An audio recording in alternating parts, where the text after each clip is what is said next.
Oke, ini gue mau nanya, ini kita usain obrolan itu, gue mau ngomong soal asumsi gitu. Gue mau nyantri lah, gitu, mau belajar lah dari Pange yang punya gurita. Belum gurita. Kalau mau belajar jangan nama gue, sama Pak HT itu bikin gurita media. Lu apa, sotong lah ya? Sotong. Oh, enggak. Cumi. Nih. Sebenarnya lu lihat hari ini, apa sih spesifikasi orang yang dibutuhkan untuk bekerja di new media? New media. Ya, Ini dengan apapun topiknya ya? ya apapun topiknya. Ya kan secara umum kita bisa lihat gitu ya.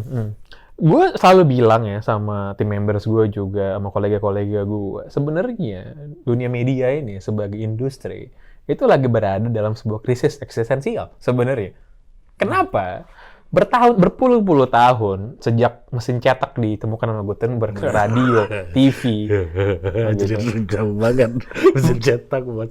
pokoknya setelah namanya mode public mass communications ditemukan, itu kan barrier to entry-nya untuk bisa menggunakan alat tersebut, mempublikasikan, mendistribusikan, itu kan rendah, itu tinggi sekali. Iya. Nggak semua orang bisa gitu. Nah, ketika barrier to entry ini diruntuhkan dengan inovasi teknologi digital, semua orang bisa nulis, semua orang bisa bikin video, semua orang bisa ngedit dan lain segala macam gitu. Maka kan sebenarnya skill untuk creating-nya aja itu satu hal yang sudah sangat lumrah. Gitu. Lo nggak sekolah pun bisa bikinnya. Gitu kan. Nah, malah lebih jago yang SMK daripada yang kuliah. Bisa jadi gitu. Nah, sehingga ini aja tuh nggak cukup sebenarnya untuk jadi modal untuk bisa bertarung di ranah new media. Ada sebenarnya kearifan yang dimiliki oleh sebuah institusi media. Memang semua orang bisa nulis, tapi nggak semua orang ngerti news value misalnya. Gitu. Semua orang mungkin bisa bikin video, punya skillnya, tapi nggak semua orang bisa punya akses kepada tokoh-tokoh yang mau diwawancara, gitu, network. Dan pada saat bergerak sebagai sebuah institusi, itu kan ada sebuah legitimasi dan kredibilitas, gitu, seperti itu. Nah, cuman kalau dalam tatanan perorangan, gue rasa ini sebenarnya satu jargon yang sangat startup banget sih. Mungkin orang muak kayak denger ya. Tapi yang namanya being agility gitu ya. Itu buat gue benar adanya gitu. Bahwa di satu sisi startup itu menghadirkan sebuah ruang bermain, sebuah keleluasaan untuk berkarya gitu. Tapi di sisi lain juga ada faktor ketidakpastian. Ada faktor di mana mungkin ya lo butuh untuk agile dan fleksibel tadi gitu. Jadi untuk masalah hard skills yang ngedit, nulis, bikin video dan lain sebagainya, gue rasa itu udah mutlak, udah nggak usah untuk dipermasalahkan. Semua orang bisa sekarang. Tapi masalah agility-nya ini untuk melihat peluang, mengerti audience. Ah, ini menurut gue yang paling jarang nih orang bisa paham, mengerti audience gitu. Kenapa? Karena dulu ketika sumber informasinya terbatas, satu arah aja, audience nggak punya pilihan. Soalnya, untuk apa yang mereka tonton, apa yang mereka baca, apa yang mereka dengar. Ketika sumber informasi jadi sangat-sangat beragam, nggak bisa tuh sebenarnya seorang pekerja media memiliki ego yang terlalu besar. Boleh punya ego, malah harus. Karena itu harus terrefleksi ke dalam karyanya.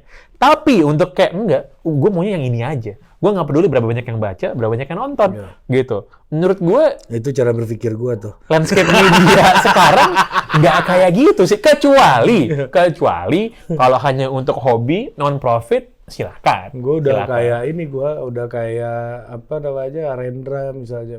Pak, puisinya dibajak, saya bikin 20 lagi yang kayak gitu kan.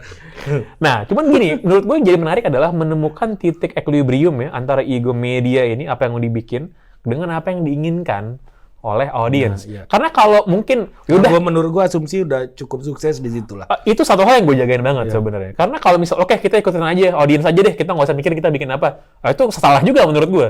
Itu jadinya jadi nggak berkualitas. Mungkin secara traction, secara volume tinggi, tapi jadi nggak ada value-nya. Jadi tidak ada daya tariknya, nggak ada loyalty engagement-nya dari audience. Jadi titik keseimbangan ini sih yang menurut gue penting. Nah, untuk bisa memahami hal tersebut, buat gue butuh pengertian juga dari para pekerjanya gitu.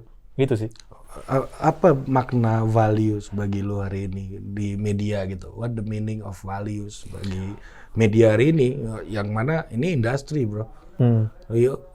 Lebih penting value daripada values gitu kan. Kalau ngomongin nilai, ini kita lagi ngomongin nilai moral sebenarnya kan, ya kan? Kira-kira seperti itu. Gini, buat gua apa yang membedakan, ada dua sebenarnya yang membedakan satu institusi media dengan institusi media lainnya. Satu mungkin adalah soal traction, audience, berapa banyak sih yang baca, berapa banyak yang nonton.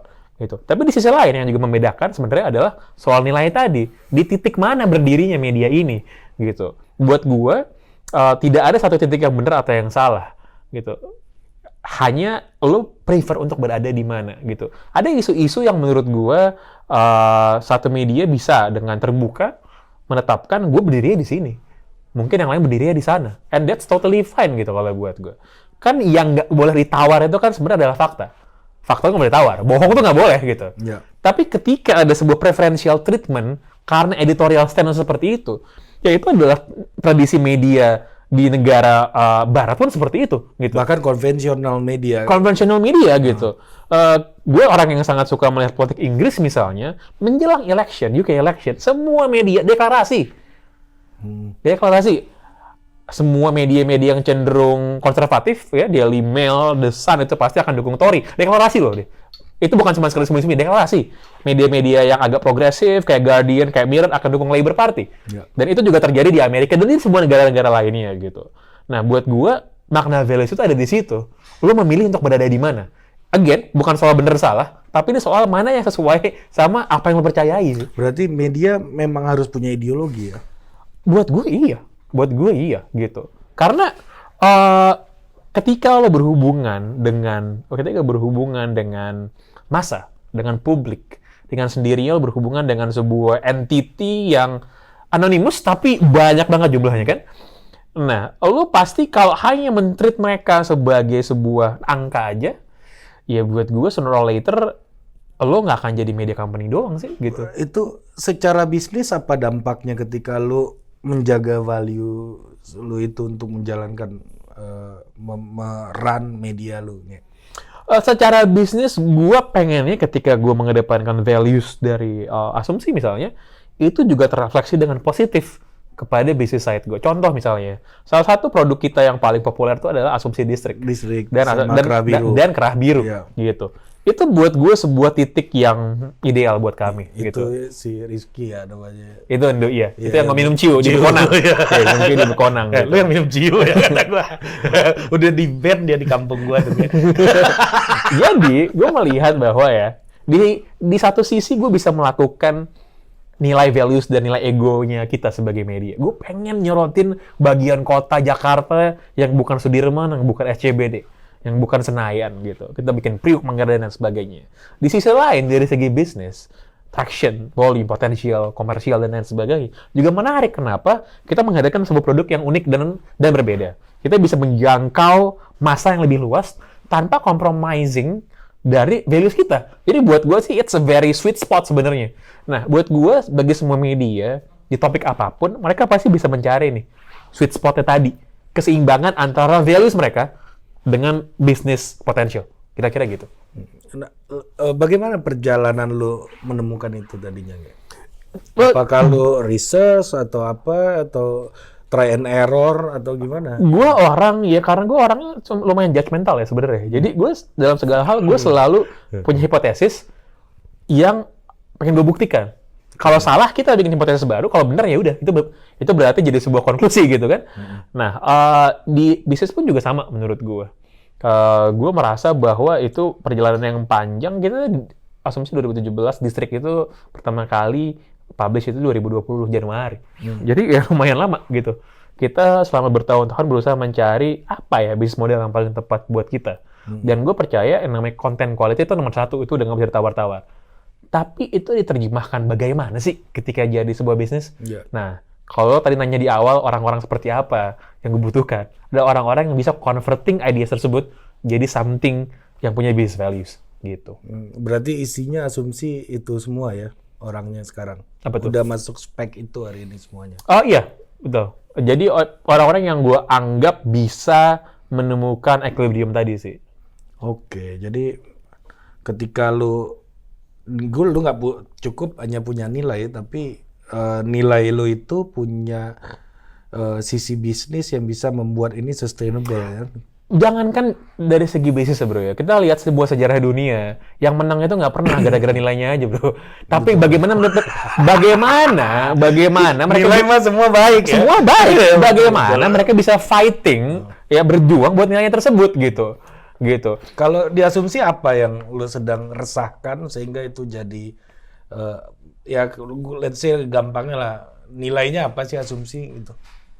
Kita kan selalu bilang dari awal kita tuh mendengar semua orang gitu. Jadi kalau salah satu ciri khasnya kita kan adalah ngambil angle atau sosok atau kalangan masyarakat atau kawasan yang jarang disorot oleh media-media lainnya gitu.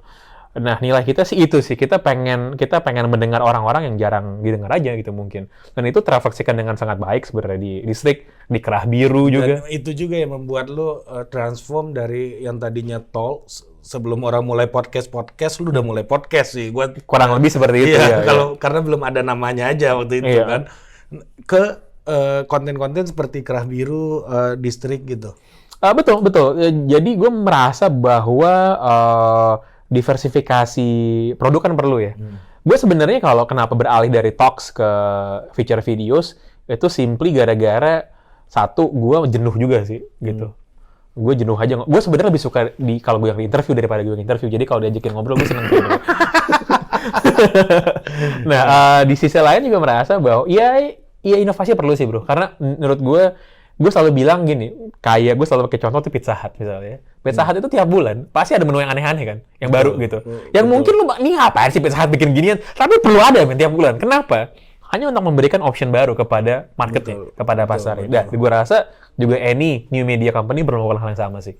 Ya itu justru new media punya flexibility yang lebih besar ketimbang media yang mainstream.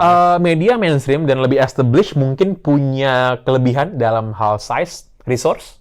Tapi kalau size new media lebih kecil, sebenarnya lebih gampang untuk berinovasi, untuk pivot, manuver kanan kiri, dan juga ruang untuk trial error-nya juga lebih besar juga sih menurut gue. Nah ini terakhir nih bos. Kalau gue nih gue sebagai orang yang mengikuti jejak lu lah, gitu. Gue bisa bilang begitu gitu.